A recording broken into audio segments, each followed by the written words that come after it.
Ever played a gig to just the bar staff and sound engineer? Or found yourself alone carrying an amp through the streets at 2 a.m? Have you ever had to busk for your next meal? Or do you find yourself awake at night questioning your life choices? Ever asked yourself, why the fuck am I a musician? Don't worry, you're not alone. And this is the podcast for you. I'm Hannah Pirana. And I'm Mishkin Fitzgerald. And this is Wingspan.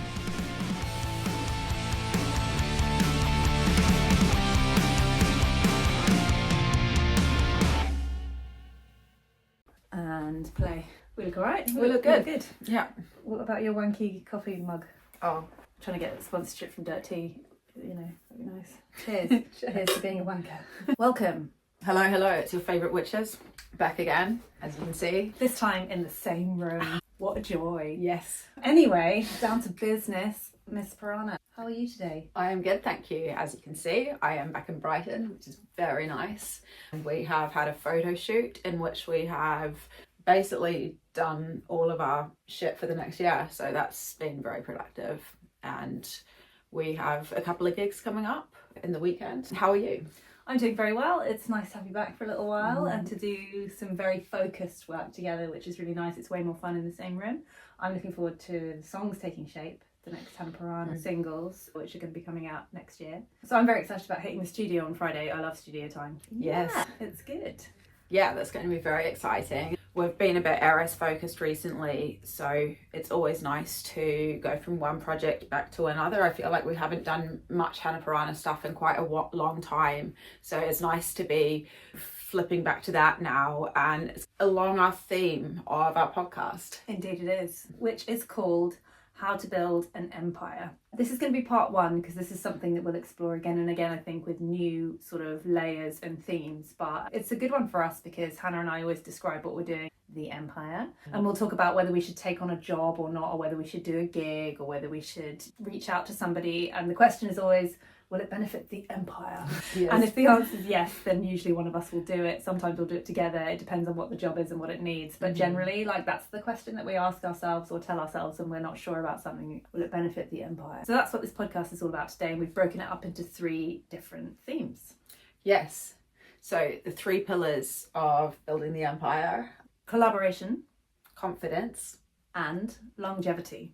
So these are just 3 parts of building the empire today, and we're going to do some other podcasts with other elements, but today it was really good to describe the 3 pillars of part 1 of building an empire with these 3 titles which we're going to explore. So before we dive in, a little overview. Hannah, what does it take to actually build a musical empire these days? What do you think the sort of end goal looks like when you've got the empire? What have you got? I don't know if there is an end goal. I think if you've got a clear thing in your head of what you want, that's always going to change. And sometimes if it's too clear of a plan, you're always just going to be disappointed. I feel like one of the key things about a sustainable music career is being adaptable and being grateful. I feel like gratitude is one of the most important things, seeing things and being thankful for them as they happen, not being disappointed because you expected more.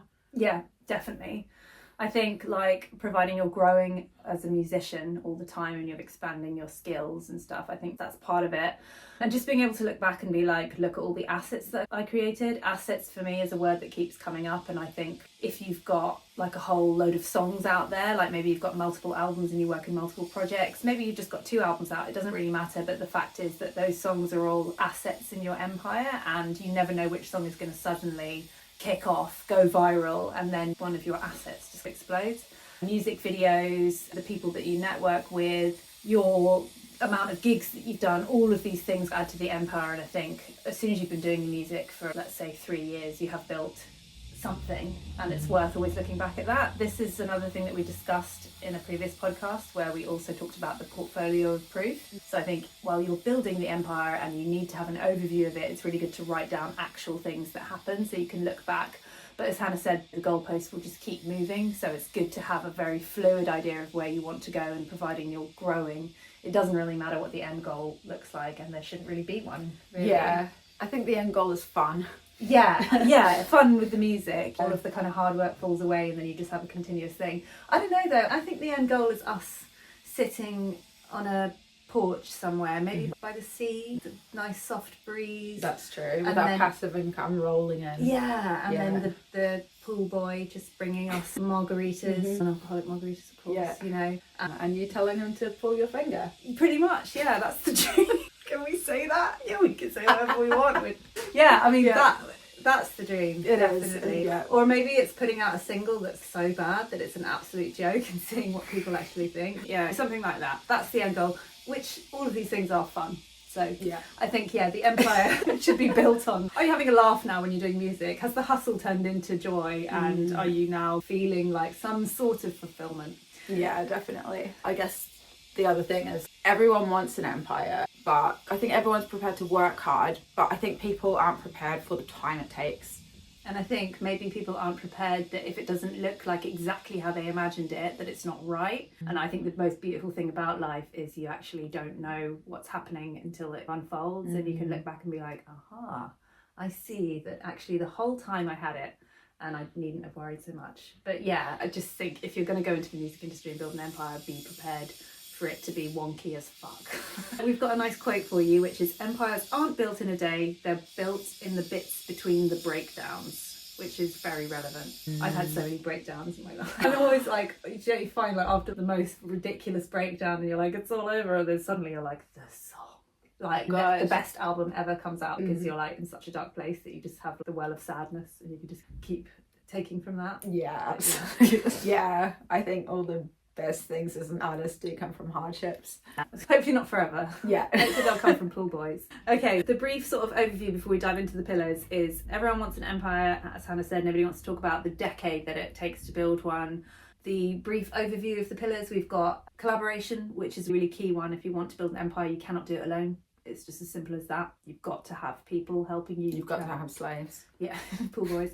The second thing is confidence, which again we're going to talk about from a very different perspective than maybe what you think. And the final one is longevity, which we all know that Rome wasn't built in a day, and that if you want to build an empire, it's going to take a lot of energy, a lot of work, and a lot of time. Part one, should we dive into collaboration? Yes. So this is your forte, isn't it? Yeah, I fucking love a collaboration. In fact, to the point where probably I do too many collaborations, and I feel like a little bit in the last year I have cut back on that a little bit and been focusing on my main core projects. But collaboration has been really key for me building my network, and collaboration doesn't have to look like a musical collaboration. We're talking about collaboration in the sense that the more people you have who you've been able to work with and establish a relationship with, the more contacts you have. Essentially, it's like building a little black book of all your contacts, but doing it really well, investing in other people, letting them invest in you, and learning how to read when a situation is maybe not the right collaboration for you and how to get out of something without damaging a relationship,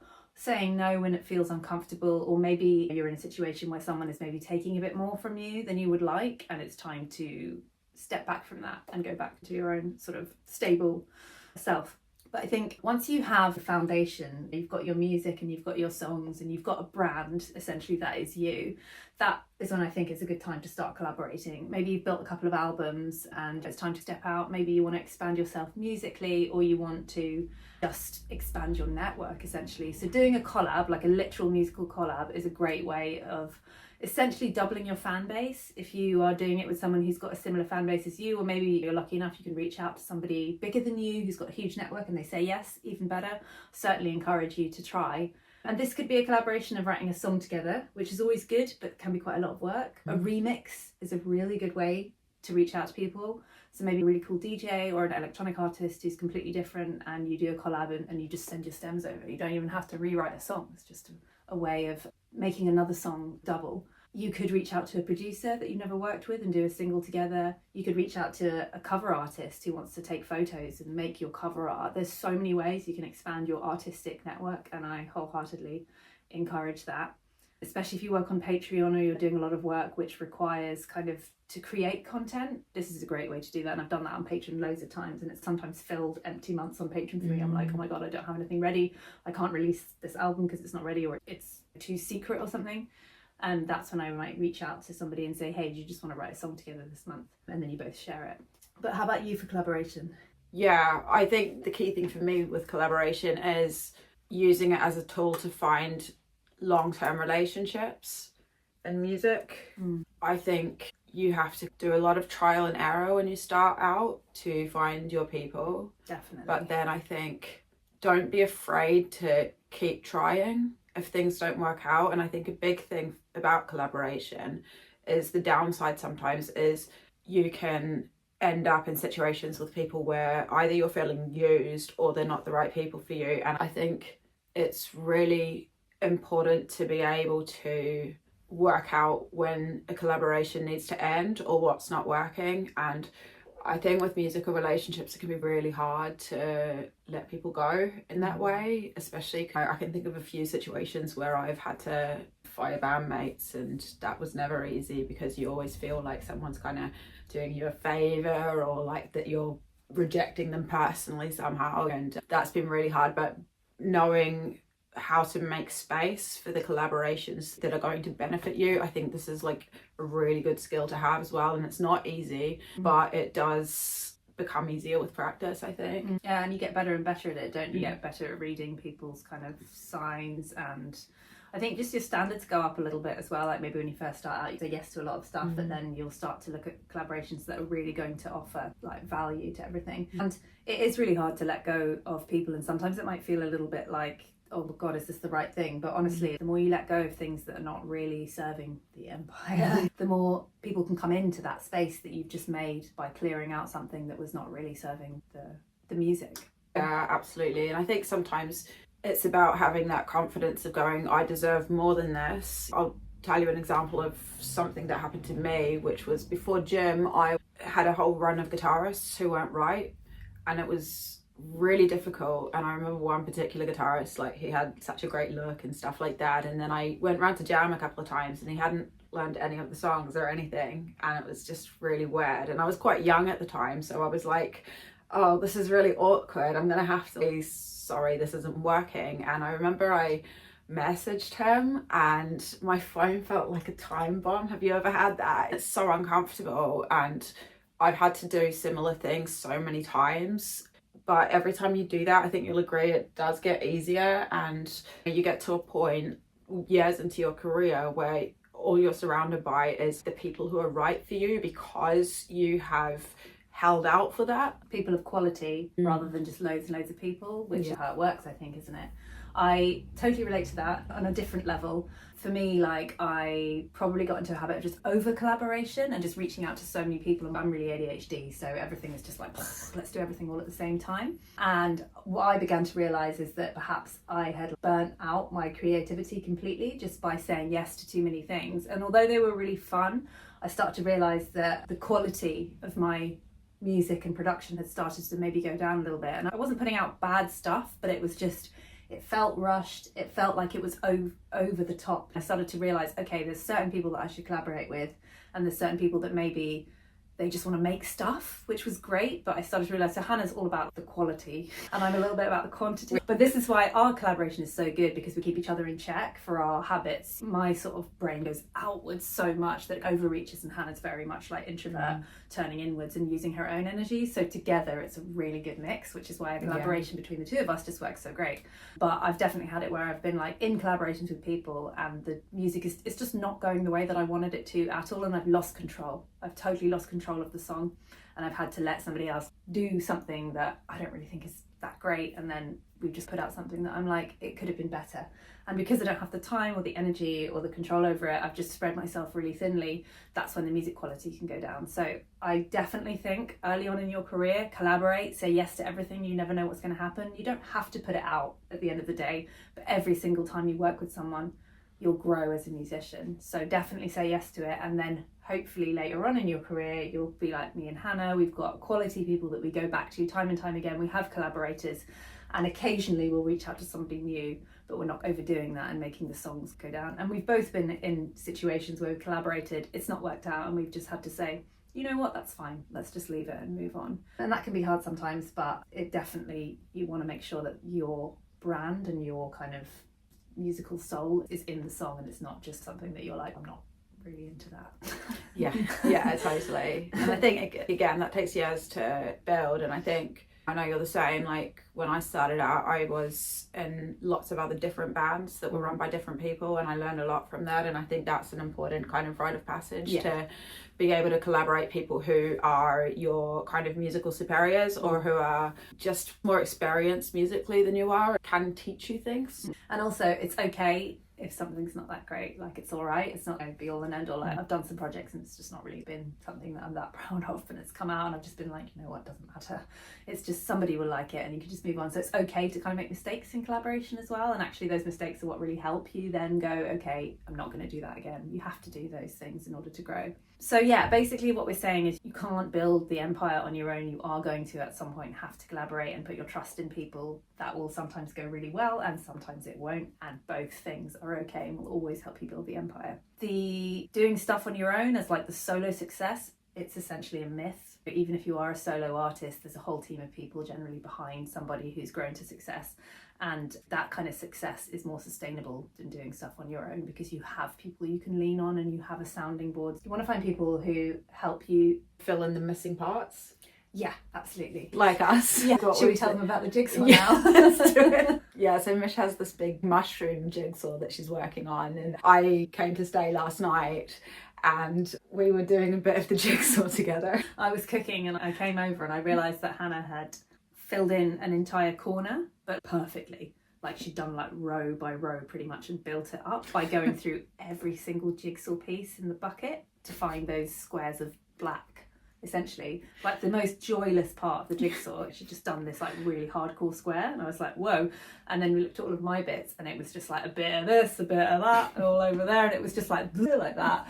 And I went into work at Not Saints today and told Chris, and he was like, yep, that is autism and ADHD working in beautiful harmony. And it was just so funny because we do work so differently. We get to the same goal at the same time, but we go in such different pathways, and it was just so funny. So yeah, like definitely finding people whose strengths can cover your weaknesses is something that we've done, and I know that's the case in nearly every single other one of my collaborations. Is it's something that I can't do myself and I come in and bring what I can do. And we've said this before, but I'm the mission and Mish is the list. And I think if you're like me, who's a very laser focused person, you need someone like Mish on your team who can help steer you in the direction. Like sometimes it's not efficient to be going through every single piece of the jigsaw to find the one right piece. And sometimes it's more efficient to be doing bits of the jigsaw that you see in front of you. It was just really funny. I was like, wow, I've never seen anyone go through a jigsaw like that. But it was brilliant because then me and Gary were like, will you stay and finish all the other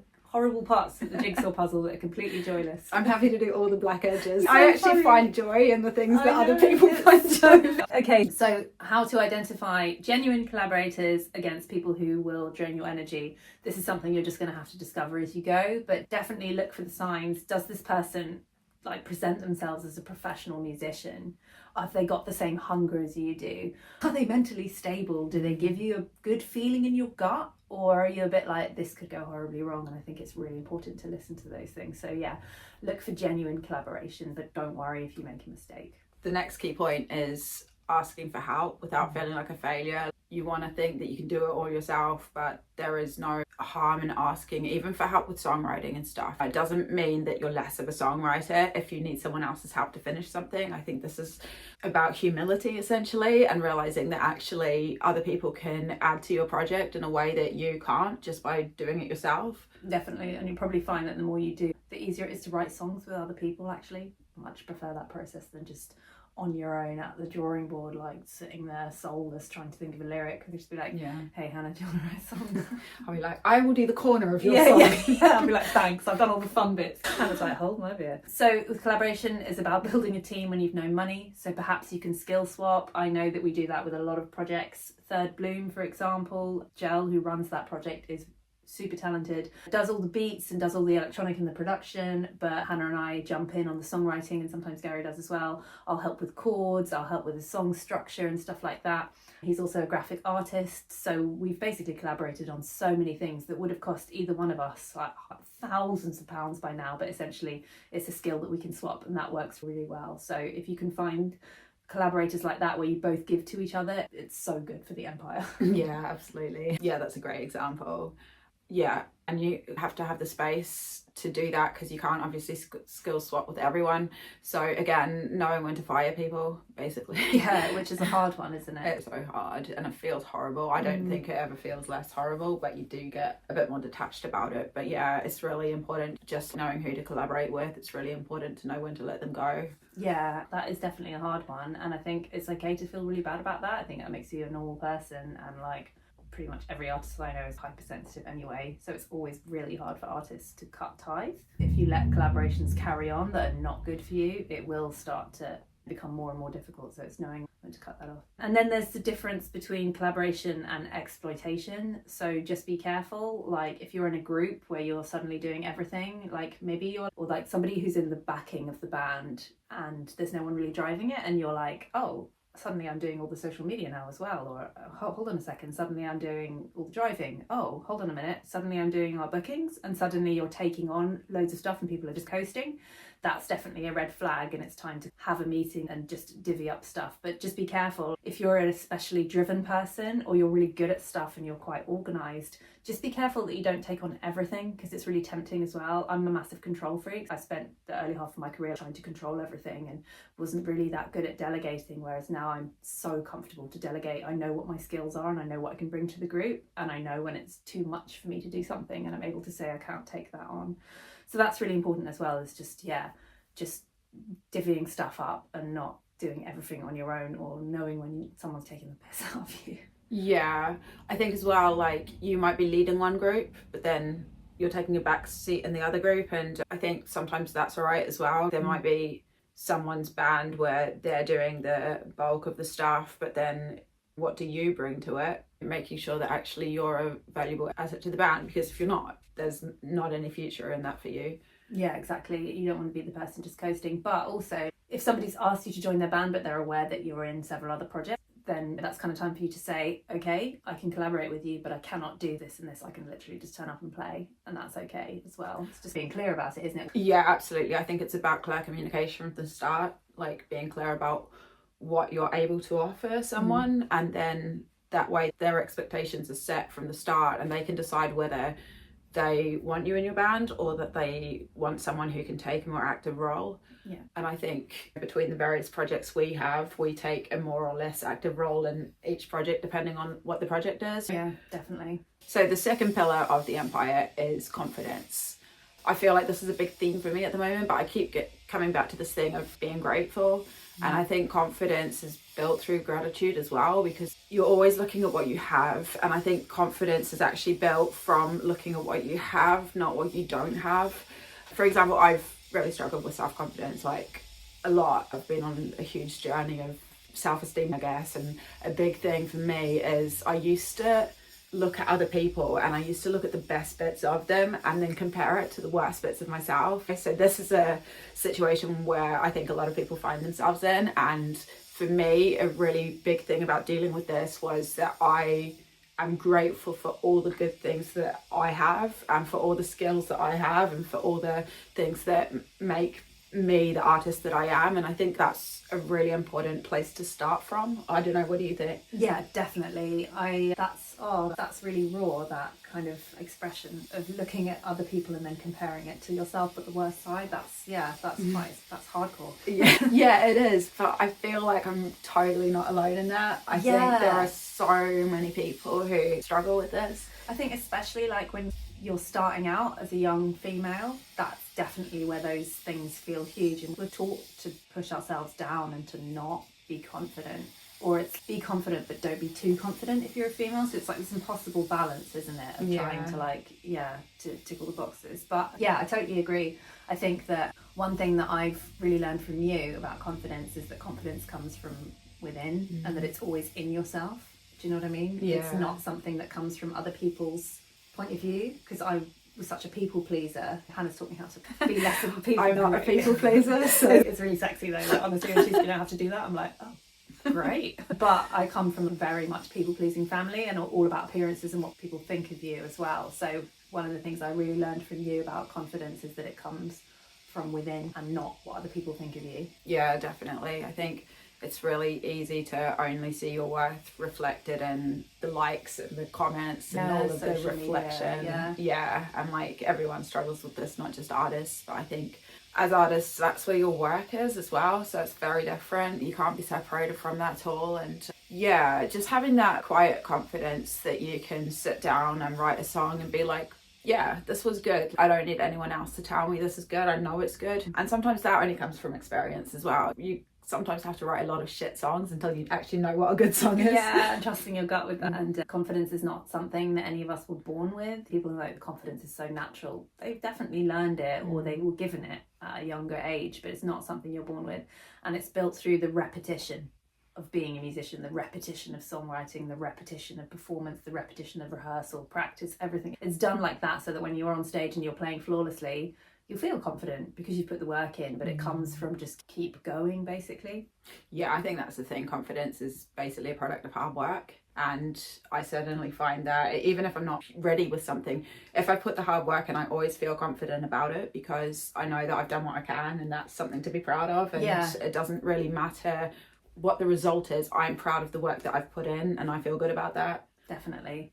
We found a good quote, which is, the gap between where you are and where you want to be will try to kill you, which is always a good one. Yeah, it's so true. So yeah, I think it's about being like present in the moment and being like, where I'm at is okay, and I'm just going to trust the process and not constantly looking at what's next and what's ahead. Thinking ahead all the time just takes the joy out of where you're at right now and takes the joy out of the journey. And I find I've definitely fell victim of that. Is, oh, but I need to be here. Oh, I need to be here. And these days I'm like, I don't know if I really do. Am I happy right now doing what I'm doing? Am I doing the work? Then it's enough. Totally. Another great quote is, comparison is the thief of joy. I love that one. Yeah, it's so good. And while you shouldn't just put yourself in a cave and forget the world exists, there is a certain amount of comparison you have. You've got to be in your place within the world after all. But I feel like there is a certain amount of comparison that's really unhealthy. I'm going to tell a story now. Like, I know we've all done it. Sometimes you get a thought in your head and you stalk one of your exes maybe, and like we've all done it. We've all done it.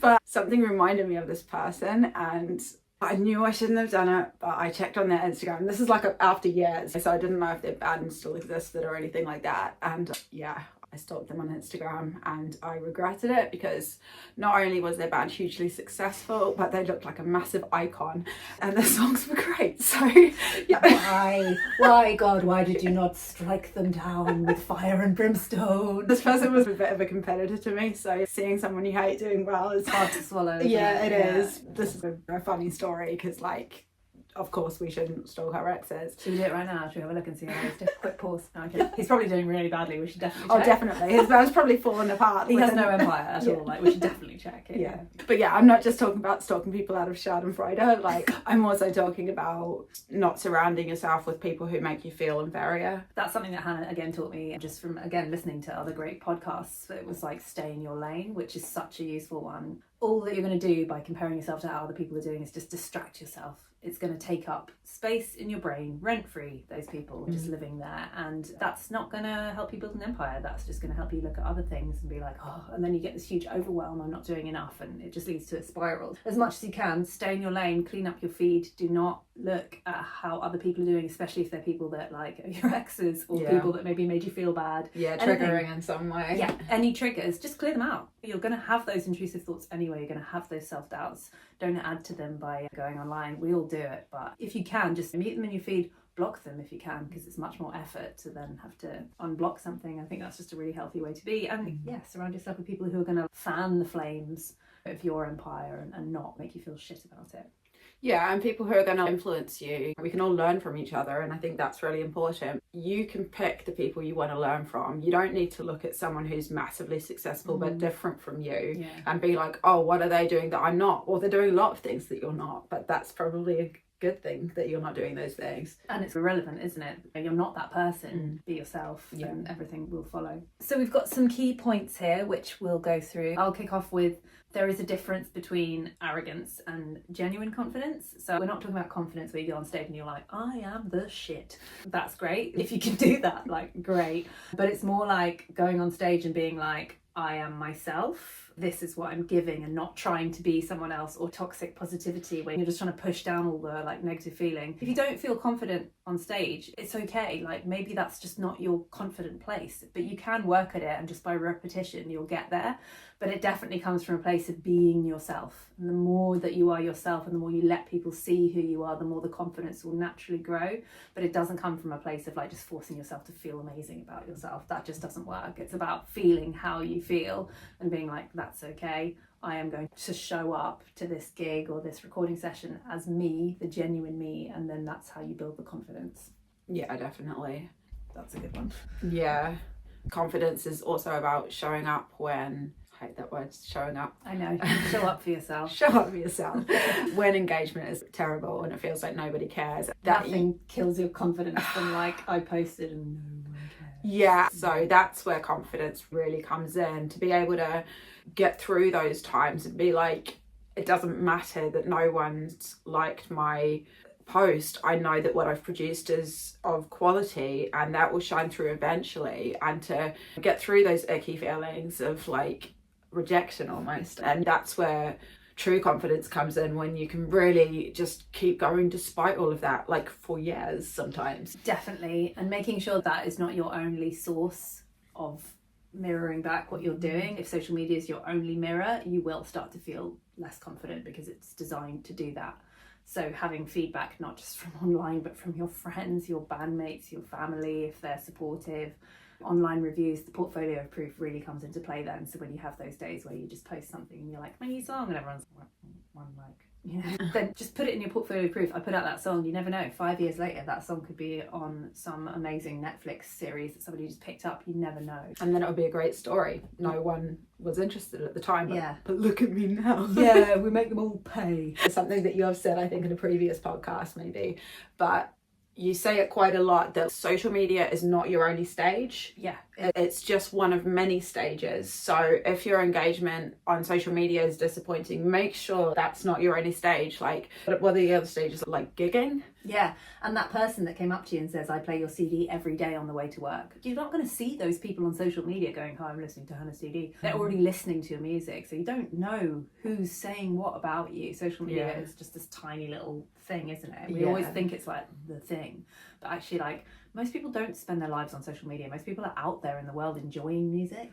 It's so true. It's such a good point. And remembering as well, social media is made up of extroverts and super fans. They're the people who are going to actually be active on it. And actually, I don't know about you, you're a bit more outgoing than me, but the music I listen to, I never engage with their feed or anything. I don't really follow a lot of them on social media, but I will absolutely adore their songs. And there are thousands of people like that. Exactly. And remember that a lot of the people on social media, the ones that are doing really well, is because they're spending most of their time doing social media and hustling there. Maybe a lot of them have built up a massive social media empire, but that doesn't really translate to good music or people going to the shows or anything really. Or an income. Yeah, or an income. Likes do not compute to money. They don't compute to any value. So it's really important to be like, you know what, just do your social media, but just detach from like how well it does, and use all of the other things as mirrors as well, because that's where the real empire is. It's not building an empire on social media. Some of my favorite artists have like under 2,000 likes and they're doing really well. Like they've got Patreon pages that are hugely successful, or they just don't post on social media, and they've got real lives that they're doing really well with, and they're doing all kinds of stuff. So there's not like one size fits all when it comes to this, for sure.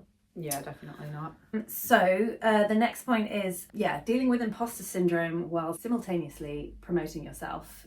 That's really difficult. I would say, as a great example of somebody who does this, and I'm sure they wouldn't mind, but Catherine Elms is like absolutely brilliant at promotion. Like I see her stuff all the time on social media, but one of the most powerful things that she does is talk about insecurity and mental health, and she covers all these issues, and she actually does these funny posts about TikTok and about how crap it is, and they're actually really good. So she's taken that whole imposter syndrome and turned it on its head and become really powerful through that, which I think is an amazing example of how you can genuinely show up for yourself as a genuine artist and just present yourself as you are.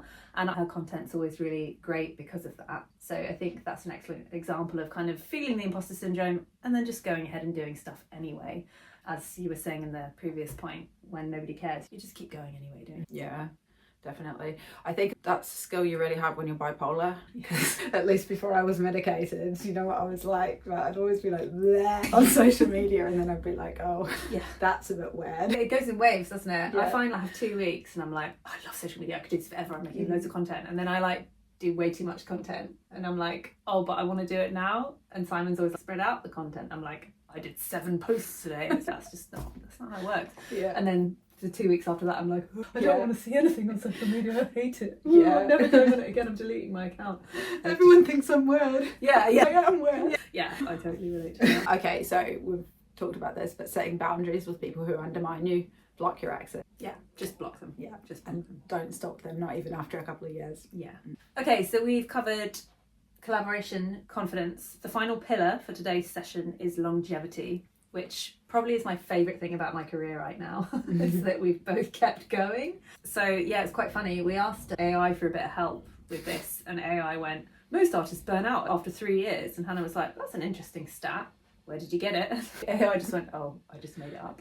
Which is basically the AI version of fake it till you make it, right? Yeah. That's really bad. You can't rely on Yeah. it at all. It's so sneaky. Sneaky AI, sneaky, shameful Shame. AI. Yeah, shame. But anyway, this leads nicely into longevity. I don't know whether most artists burn out after 3 years. I think it's a load of bollocks. I think it's completely different for everyone. But what we want to talk about today is that the secret to building the empire, the secret to all of our successes has been just carrying on.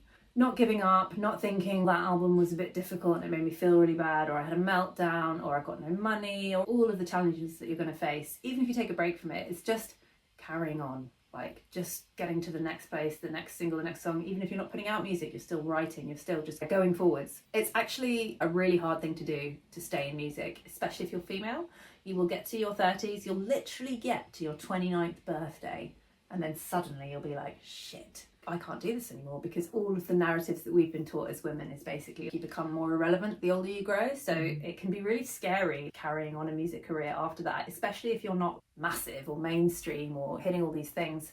But I actually think that's the secret to success, is if you are an alternative artist, you can do what we're doing at any age and still stay relevant. But also, I just think our music gets better, our campaigns get stronger, our collaborations grow, and yeah, we just level up each year instead. Wouldn't you agree? Yeah, and also I think we are setting our own trend for what it means to be successful and what it means to have longevity in our career. And I just wanted to embellish on that point about being women and feeling more and more irrelevant. We're not immune to that. I think we're probably better at combating it than a lot of people, but we're not immune to that. And it's funny, we had a photo shoot the other day and one of the single covers is like a close-up of my leg in a stocking, and I was just like, I'm 37. Is this sexy anymore? I feel like I've built a career on like being sexy, and I'm like, when is this gonna stop? And I feel like when you do that, when a career is built on how you express yourself in that way or how you look, that's when it can be terrifying getting older, because you're like, when will I become irrelevant? The thing I want to work on is actually feeling free to express my sexuality at any age. Yeah, definitely. And I think in the last music video that we made together, we definitely did that, and it was really cool because we just did an interview recently with somebody, with a male person, and they basically picked up on the video. They said that what we were doing was really sexual, but it didn't come across for any man. It came across as empowerment, and it was freedom and expression on a really deep feminine level. And if you're only basing your career on how you look to other people, like for the male gaze, then yes, that is something that has a shelf life. But if you're expressing your sexuality because you want to, then it's sexy at any age. Fucking hell, PJ Harvey, example, she's just the sexiest person alive. Yeah. She's so relevant. She's just incredible. And you know what? She's never been sexy for the male gaze. She's just got it. She's just genuinely herself, and that's the sexiest thing. I did a covers night with PJ Harvey, and they just had all these photos of her coming up in the background.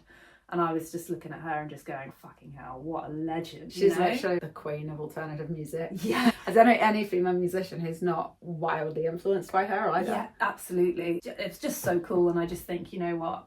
It's fine. It works for her, it's going to work for us. But I know what you mean about feeling like, is this all right? Yeah. And I think that's when you really need to fall back on your collaboration. Who's with you in your group, and genuinely surround yourself with other people who are maybe a little bit further on in age, maybe a little bit younger, and then you can influence each other to be like, of course you're sexy, it's going to be sexy at every age. You'll be able to put your leg out at 70 and people are going to be like, yeah, definitely. You know, yeah, I love the fact that we're so close in age and that we both are coming to it from such a strong place of actually being like, I'm doing this for me, I'm not doing this for the male gaze, I'm doing this for women as much as men. yeah, absolutely. Hannah and I are both bisexual females, and I think that's made quite a difference in our expression of sexuality, is that it's not a kind of straightforward, oh, I'm just going to look pretty. I just want to express myself and I want to show beauty, but it's not for anyone. It could be for whoever you are. And I think when you look at artists like PJ Harvey, you're just like, yeah, she's not doing that for anyone else. She just looks at the camera and you're like, your eyes, oh my God, I just can't. Yeah, she's just stunning. Okay, so longevity is about pace, not speed. Again, this goes back to trying not to look ahead all the time. It's about just completing the tasks that are relevant and important, and I think looking at what you need to do and not getting distracted by stuff that's not important. So do your groundwork, do it well. You're essentially training like an athlete. Don't skip out on your warm-ups, don't skip out on your practice, don't skip out on stuff that's the foundation of everything. Stay strong in your core, which means looking after the main things before you go off and try and get more followers and try and express yourself. Make sure that you've got the solid foundation of being a true artist first. I love this comparison. Do your physio, which means self-care. Yeah. All the things you do to like mean that you can sustain your practice and every other hard thing that comes with doing music. Yeah, if you don't eat well, you're going to burn out on tour. If you don't get into good diet habits and exercise habits, you're going to burn out as soon as you start to hit the big time. You won't be able to keep that pace. Don't skimp on your practice. If you play more than one instrument, which we both do, don't skip those days just because you haven't got a show coming up. Even if you're just playing it for 5 minutes a day, just keep that fire burning because you never know what's going to happen. Be ready. Definitely, yeah. You never know when a tour is going to be landed on your lap in 2 weeks' time. Yeah, it's some massive opportunity and you're like, shit, I haven't played that instrument for a year. Whoops. So another really good point is building a system for yourself that doesn't require you to be on all the time. We always talk about stuff in terms of masculine and feminine energies. So masculine is let's go, let's achieve, let's do all the business stuff and hustle, and all the energy essentially going out. And then there's more feminine tasks which are reflective. So I would say like sitting down with your lyric book in the bath is definitely a feminine task and stuff. But you need an equal amount of these because I know you want to get to your goals. We all want to get to our goals and we all want to get to the next thing. But if you just keep hustling, it's going to take all the joy away and it's going to stop you becoming inspired. So make sure you've got an equal amount of masculine and feminine tasks. Delegate where you can. If social media burns you out in 5 minutes, just don't do it. You can find someone in your group, you can find someone to collaborate with who's good at that. And just taking away some of the stuff that's just going to kill your vibe. And then, just feeding your soul. I always like to ask myself if I'm doing a task, just feed my body, my mind, or my soul. And if the answer is no, then what am I doing? Oh, I'm scrolling. That's what I'm doing. Or I'm just doing loads of cleaning because I don't want to look at my to-do list or something like that. But build a system that works for you and it will be different for every single person. We all operate at different paces. I know that Hannah's extremely good at doing all the masculine tasks. She does that corner of that jigsaw puzzle really, really well. But that's why I would say that you then have to work a little bit more at rest. Definitely, yeah. That's something that is a struggle for sure. I think you're the same. I am the same, but I feel like Hannah's energy goes on and on, especially with physical stuff. I think you're really strong in that thing. So Hannah will do like a music video where she has to hold her breath for 4 minutes and she'll like hyper focus on that and it's like, maybe chill out. Yeah. But all I'm trying to say with this point is build a system that's going to work well for your type. This is something you said to me a while ago, but if you look at the most successful business deals and businessmen, I think feminine energy, it sounds a bit soft, doesn't it? We should relabel it and call it fat cat energy. Fat cat. So Mitch was saying all these like businessmen doing the big deals and stuff, that comes out of feminine energy. They're just sat there going, I know a guy. They're just playing, right? Yeah, they're just sitting in a cigar room going, yeah, what we should do is just make all the slaves do this. Yeah, that's feminine energy right there. Yeah, they stole it from us. So we've got a few more points now on longevity and then we're going to take this to the end. Yes, Dara always says this to me and it's particularly annoying because he is someone who runs marathons, but it's a marathon, not a sprint. Yeah, I've heard that more times in my life than I can imagine. Yeah. What does that say about us? I'll show you marathon.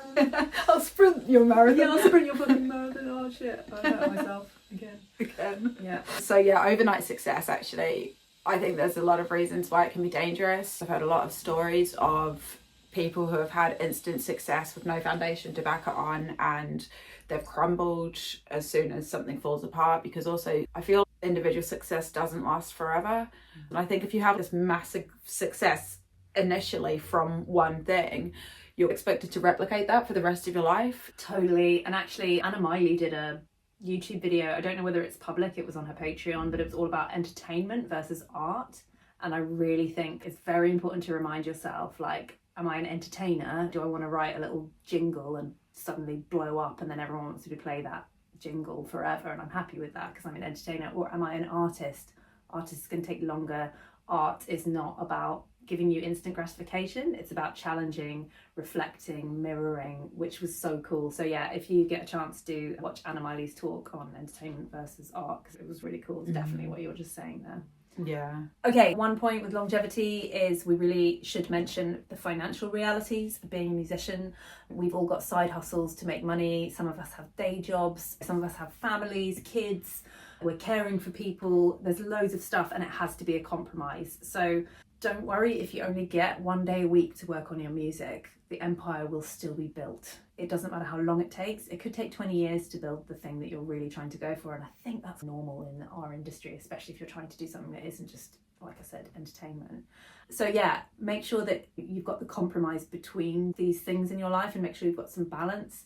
And just try and find those pockets of space where you can really feed your soul and get inspired and stuff. But it will sometimes be a compromise, and you will have weeks sometimes where it's 70% life admin and 30% music. You'll have weeks where you're like, oh my god, it was 90% music this week, I was on tour, it was amazing, just 10% like live stuff. But it will swing, it's a pendulum. There is no work-life balance. That does not exist. That's bullshit.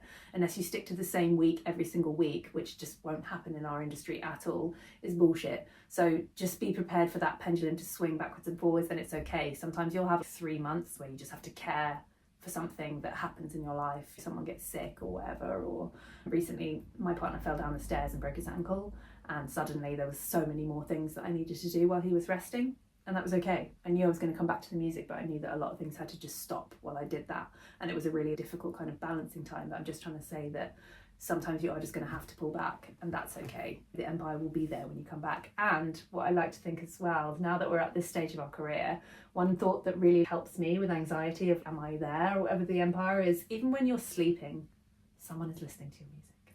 Even when you're like just driving your car, someone's like perusing your merch shop, you know, or someone's talking about your music, or they're buying a ticket for your gig. Like when you get to our stage, the thing is snowballing without you doing anything. You'll get to a point, probably 3, 4, 5 years in, someone's always going to be listening to your music day or night, 24/7, somewhere in the world, and that's a very comforting thought. It is so true. I think having day jobs and side hustles and stuff like that is also good for protecting your mental health while you're building music. If everything is engaged in the one thing and the thing's not really working in the way you want to, it can be really destroying. I think we've all been through this point with our music at some stage where the hunger is so strong. I used to spend like 20 hours a day doing music. I sleep for 4 and then occasionally I'd maybe have a big 18-hour sleep, but this is also mental health related. But yeah, like it used to be really obsessive for me, and I can't say that I was the happiest person in the world during that time. So having other goals and interests and stuff that aligns with the music, I think that's really important. Stuff that doesn't distract you from the task, but stuff that really contributes to the task without being too overwhelming. Like for me, I'm really into my exercise, and of course this contributes to every area of my life, but particularly the music. Yeah, and don't you find when you're on like a really long run and you're on your own or something, or walking around, like definitely for me, if I'm walking on my own in the countryside, my head goes to lyrics and I write all my lyrics while I'm walking about. If I'm going on a hike or something, like suddenly if I don't listen to the music, it just appears in my head. So sometimes I come back from like exercising and I've finished work anyway, so it definitely feeds that, or it clears your mind. And Yeah. you're like super pissed off about something in your career, just doing something that's not to do with your career will really help. Go to a yoga class, just go for a walk, or just watch some fucking TV, it's okay. Yeah. Getting out of your box and not like in a drugs way. Yeah, that is also fun. Yeah. No shame if that's your thing. But Yeah, and like that is very useful in its own way because it gets you a different perspective. just don't do it like we did and crash and burn horribly. Yeah, if you can't handle drugs and alcohol, find other ways to get out of your box, going for a long walk or a run or something like that. Yeah. So yeah, that all feeds into the longevity of your music career. Definitely. The next point is measure your success in years, not likes. So I think the longer that you've been an artist, like just the more kudos to you. Like some of the best artists I know, like we we're just talking about PJ Harvey. I mean, like her career spans decades, but is she irrelevant? Nope. She played Glastonbury last year and it was just the coolest thing ever. She's always going to have that fan base. She's always going to be writing new music. And another artist like Nick Cave, his career like spans so many decades, and you know, he completely just carries on and he's always making new music, and it's just brilliant. That's the people that I want to be like when I'm older. I want to be like those people and just have an album out there that I'm like, oh, I've got this new idea and this is what it's like, and they're always evolving and changing and never staying the same. And I just think that you can't do that without years and years. Madonna made this epic feminist speech at the Billboards, I think, this year, and she said the most controversial thing I've done is sticking around. Yeah, so true and so cool. Yeah, I just love her. Yeah, and I think if you are trying to be like, fuck you to all the haters, like, all you have to do is still be there. So, all right, so we hope you've enjoyed our 3 pillars of building an empire. We'll do another podcast on this. We'll do part 2 and probably part 3, so we'll cover like 9 stages of building an empire. But right now it's time to round this up with the question of the week, which is, how has your definition of empire changed over time? So my definition of empire has definitely changed over time. I would say when I started out as a musician, I was surrounded by a lot of older people. In particular, I had a lot of older boyfriends, and it always felt like my cutting edge was just the fact that I was young and pretty. And so for a long time, I dreaded getting older because I thought that my identity would be lost. And I didn't actually imagine a future for myself after 30, if I'm honest. But now that I have survived past 30, it's amazing the way that I've reshaped myself in my head, and I feel a lot more powerful. And I feel like I'm not doing this for men anymore, which I probably was for like a long time. I feel like I'm doing it for myself, and I guess that's my definition of empire, is that my self-talk or my vision of myself has changed from princess to queen. I love so that. I feel like I'm the queen of my empire, whereas before, when I was younger, I was only ever the princess. That's such a cool way of looking at it. I love that. We should do a podcast from princess to queen. Yes, definitely. How about you? Yeah, okay, so for me, I think like I had a very clear vision of where I should be at a certain age. I definitely came from a family who didn't really understand the music or the industry and just wanted me to get a job all the time. So that was the constant question, is, are you making money? Have you got a job? Are you making money? Have you got a job? So for me, it was like really important that I was like globally successful at a really young age. And of course that didn't happen. I make really weird music. But when I first started, I was in like the cabaret scene, and I played piano, played in quirky little band Bird Eats Baby, and for me, I was like, I've got to be like the biggest bands in this genre. And I pushed and pushed, and it just didn't really happen. I thought we'd be on tour with the Dresden Dolls and like getting in with that scene, and actually it was quite cliquey and a bit closed for me. And I remember feeling this very physical block of not being able to break through. And I just gave up. I was really crushed by it all and just thought it's never going to happen for me. And I was just watching all these other bands in the scene kind of explode, and I was like, oh my God. And actually in reality, like nothing was exploding. That bubble was tiny. That was a part of the music industry in a genre that was fully capped. And actually it wasn't that musically expressive. Most of the artists were just doing quite novelty comedy stuff. And that really wasn't me. And now looking back, the view of an empire has completely changed. And for me, there's so much more available to me now. I feel like I could go anywhere and I'm not trapped anymore. I was trapped in that genre completely and not realizing that I had already capped out in that kind of genre, and my music was supposed to go much further. And now I'm playing in prog metal bands and writing some really fucking cool stuff with Hannah Piranha, songs that I never would have thought we would have written together, Heiress, Third Bloom, like all of these projects that just keep blooming and blooming. So looking back now, the empire completely looks different for me, and it just has all this choice, which I never thought I would have. Because you don't know what you don't know, do you? Yeah. So I bet when you were like 20 or whatever, I bet that was all you thought you could be. Right, yeah, and I just saw it as this straight arrow. That's where I'm going, that's where I need to go. And it doesn't work like that. It works like this really big, expansive, big bang thing that just keeps going. And if you stay with it, you'll be able to look back and be like, I was tiny then, and that was a tiny thing. And now look, I've expanded. And I think for me, it's been expanding beyond what I could ever have imagined. And now when I see myself, I picture myself on stage as a really confident kind of singer who can enter any crowd, that regardless of size. Whereas I guess I used to see myself as quite a small artist, and I just wanted to be that small person. I wanted to make it in that genre. But longevity is the only thing that will teach you that you have more options than you could ever dream for if you just keep going. Like, your dreams don't end, they just bloom. So true. I think you've hit the nail on the head with that. Just the only thing that can make you bigger than your experience is the longevity. Yeah, and it's just important just to keep going, especially in the big shadow of failure. Yeah, and defining failure and being like, actually, I'm still here. Like, as long as I haven't stopped, I haven't failed. Exactly. Yeah, cool. I've really enjoyed that. Okay, my weekly whinge is a blessing and a curse. I haven't really found any snacks I like in Spain. That's brutal, man. It's Spanish snacks is your whinge. Yeah, which is a good thing because it means that I'm snacking less. So that means I feel obviously better in my body and stuff. But it's a bit like, snacking's my favourite recreational activity, you know. You don't drink or do drugs anymore, Yeah. so you've got to have something. Like, Yeah. snacking's got to be like the next best thing. I think my whinge is just really boring. My whinge is just like, there's always dishes in the sink, and like it's just a really whingy whinge that I think everyone relates to dishes. When you're like, just be nice, you don't have to do dishes for a day, but you always have to do them, don't they? They're always there, just going. My whinge is just that sometimes I can't be bothered with cleaning, and then the house gets like really bad, and then I'm like, wow.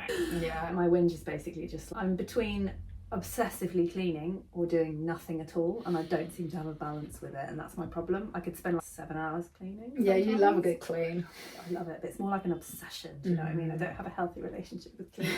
It's either like I'm cleaning the fucking corners of the ceiling to the bottom of the floor and then rearranging everything at the same time, and it's like super ADHD, or I'm like, I just can't do it, I'm just gonna leave it, and then it gets really bad. It's crazy how quickly they pile up as well. I hate that. Especially when you're on a creative wave. That's really my whinge, is that in order to be creative, you have to let the chaos in and accept that life will be chaotic. And when you're in the middle of a week where you're like doing all this stuff, like your house is just gonna be a shithole, and that's fine. But yeah, But it'd be nice if you could do all that stuff and your house wasn't a shithole. yeah. Or they could just invent a pair of glasses that you put on, and all the dirt disappears, and all the dishes, and then you just, when you're like, oh, I can't be bothered with that, just put the glasses on. That's fine. It's absolutely fine. And then when you're ready, and you're like, I'm ready for a clean, you can take it off and be like, oh. And then I'll be like, why did I put the glasses on? I've made it so much worse. Glasses, you mean drugs and alcohol? Pretty much, just take it and be like, I don't even care anymore, I'm too wasted. No, it's good.